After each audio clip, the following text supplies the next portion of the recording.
Charity, wisdom, patience, and humility. Each year, the YMCA of the Kanawha Valley attributes the admonition of St. Francis to an individual in the valley whose life personifies the spirit of giving. The YMCA is proud to pay tribute to this year's Spirit of the Valley recipient, Dr. Dan Foster. Ask anyone who knows this longtime physician, health advocate, and former lawmaker to describe him, this is likely what you'll hear. He was always calm and always had a smile on his face, and he was very personable. So then, therefore, the nursing staff really enjoyed working with him. I think Dan is outstandingly versatile and performs brilliantly across many different activities and endeavors, and I don't say that lightly. I mean, anybody that knows Dan knows he does everything at a pretty accomplished level. Whether Dr. Dan Foster was doing surgery, writing legislation, teeing off on the golf course, or dancing on stage, he always delivers a stellar performance. This dedicated volunteer was born January 31st, 1948, in Oak Ridge, Tennessee. His parents, Ward and Mary Foster, moved there 4 years before he was born. Ward worked as a government contractor for the Manhattan Project. At the end of his contract, the couple decided to stay in Oak Ridge and raise a family. Ward went to work in the nuclear division at Union Carbide. He did various management jobs, including accounting. Mary was a nurse by trade, but when the couple moved to Oak Ridge, she did mostly volunteer work. Dan was an only child. He says his mom was probably the most positive person he's ever been around, always optimistic. She taught Dan about unconditional love. Dan's father was a hard worker who never cut corners. He told Dan, there are talkers and there are doers. He said, you need to be a doer. Sage advice Dan has followed throughout his life. While in grade school, he started to perform in competitive ballroom dancing events. In 1958, he earned the dance studio's Most Polite Student Award.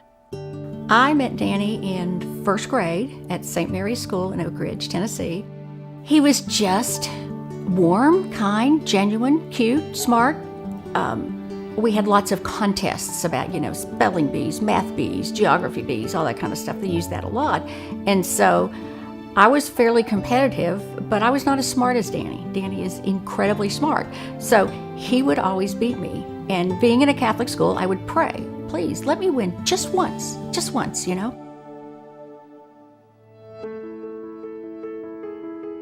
Danny, as his classmates used to call him, was always at the top of his class. In 1966, at Oak Ridge High School, he was inducted into the National Honor Society and voted most likely to succeed. Danny also was incredibly disciplined. He was a virtuoso pianist. We took piano lessons from the same person.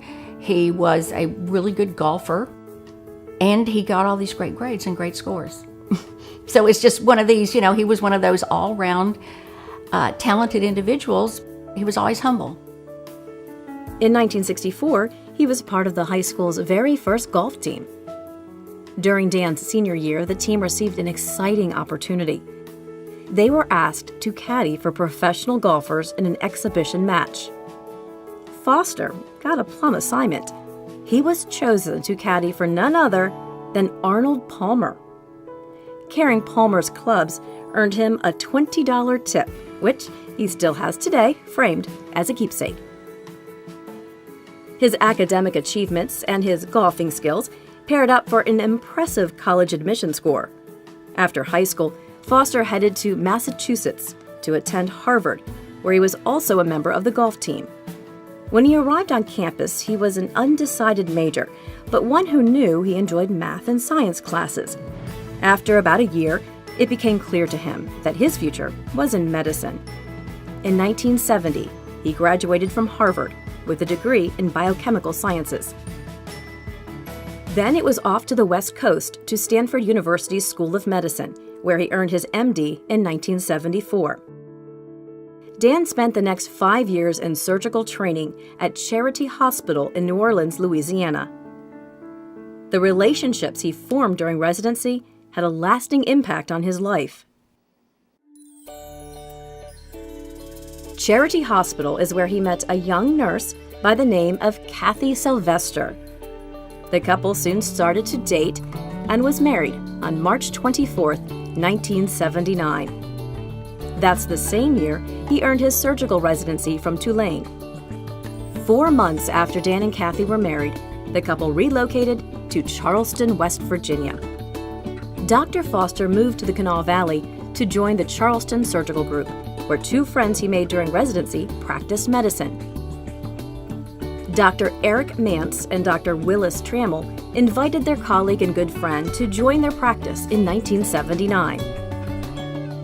Longtime nurse Fran Brooks recalls meeting Dr. Foster when her son was rushed to the emergency room. He was the physician on call. When he first walked in, I thought, oh my goodness, this is a young man that's fresh out of school and probably doesn't know what's going on. But he saved his life. He was just very compassionate, and I saw how he took care of him, and therefore I made up my mind at that time, this is going to be a very good physician.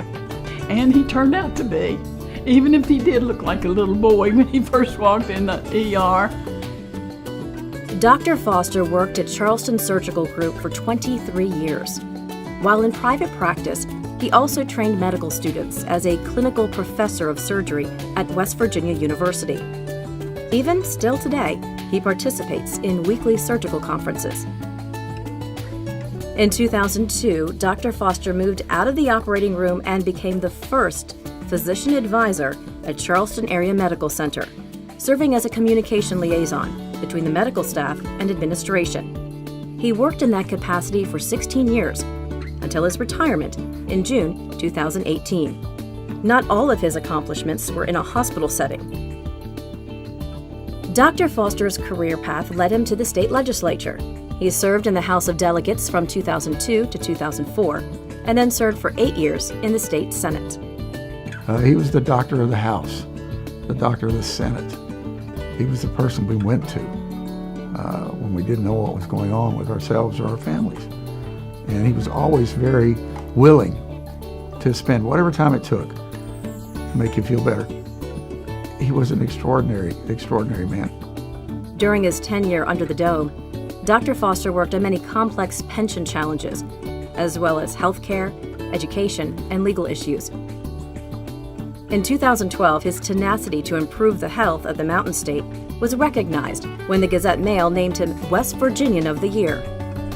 Once Dan determined the course of action that he thought was right, then he made it his business to convince the others around him that it was right. And he never stopped. If someone was clearly opposed to Dan, that didn't mean they were clearly opposed. That meant they just were clearly uninformed. Throughout it all, his wife Kathy has been by his side. Together, they've raised 3 sons, Greg, Brad, and Doug. From taking violin lessons with his son to coaching several sports teams, Dan has always been an involved parent. Blazer Dan was how I first knew Dan, because it was when the kids were really little, just starting in soccer. And there was Dan, always there. Before I'd met him, sort of, and our kids kind of connected, there was always this guy wandering around in a Navy blazer. Those that remember Dan, he was everywhere. I mean, I guess he came up between rounds to, coach the soccer team, and then he'd go back to the hospital. But yeah, Blazer Dan. So that was back when the kids were, early elementary school, probably, long time ago. Blazer Dan soon became Good Friend Dan, and eventually a fellow bleacher buddy. This pencil illustration shows Charlie, Dan, and other parents courtside cheering on George Washington High School. After his boys graduated, Dr. Foster's volunteer efforts spread even further throughout the valley. However, all through his years of full-time surgical practice, he was deeply involved in community activities. For 30 years, he organized a friendly, competitive golf tournament, the Parkwood Open, which awarded the winner an alternate version of the coveted green jacket. Trying to stop smoking can be one of the toughest things you'll ever do. However, the key to quitting is patience and perseverance. In the 90s, he toured the Kanawha County school system, educating adolescents about the dangers of tobacco use. He also found time to provide leadership on such boards as the United Way, the American Cancer Society, the Education Alliance, and the University of Charleston. His lifelong love of music and the arts is demonstrated by his 26-year tenure on the West Virginia Symphony Orchestra board, as well as membership on the boards of Festival Charleston, the West Virginia Humanities Council, and the Charleston Light Opera Guild.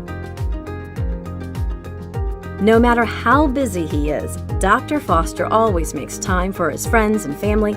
He enjoys golfing with his grown sons, traveling with his wife, and spending time with his grandchildren.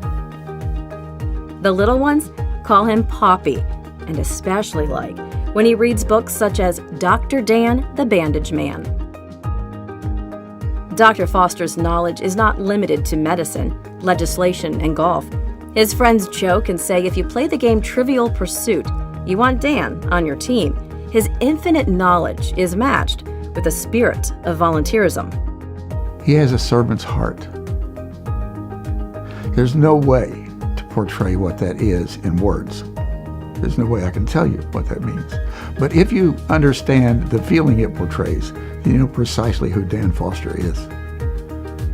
Brilliant man, highly educated, could have done anything in the world, anything, and been successful at it. He chose to stay here and exhibit that servant's heart. The YMCA is proud to recognize that servant's heart and name Dr. Dan Foster the 2018 Spirit of the Valley recipient.